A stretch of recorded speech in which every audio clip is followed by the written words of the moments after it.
Yeah, there was a couple of incidents where Rav Singh called me up. You should explain who Rav Singh is. Hey, he was a gossip columnist for the Sun and the News of the World. At that point, when it was advantageous for him to be my friend for whatever reason, he said, "You're going to get a call from Andy Coulson's office. He'll be in there with a girl who you've slept with.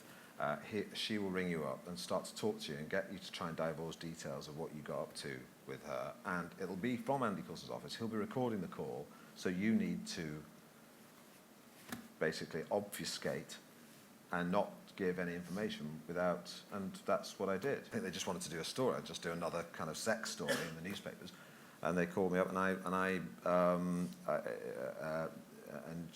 it was clear that she was, by the way she was talking, that she was trying to coax me into talking about certain things, and I didn't, and I knew that. And then I got a call later from Rav Singh saying, "They've dropped the story because you didn't deliver."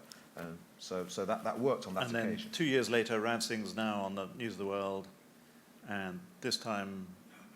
my marriage had fallen apart. They were going to publish information about the story, and Rav Singh called me up, and what they sometimes do is they say they do a bit of give and take, where they say, "Look, if you admit this, we'll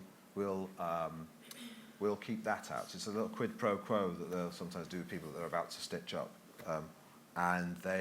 He said, "If you admit X, we'll keep out Y." And I said, okay, just keep out, sexual details. I don't want to embarrass my ex-wife's family and all the rest of it, and my family and all that stuff.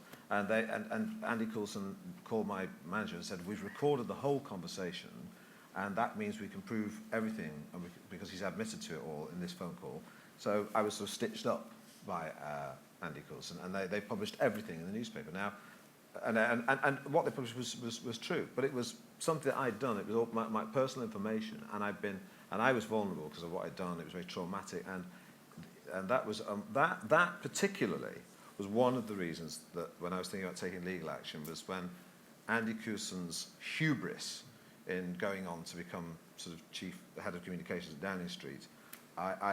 It angered me that someone who would behave that way was at the heart of power. That was one of the motivating factors in it. I'm going to pursue him.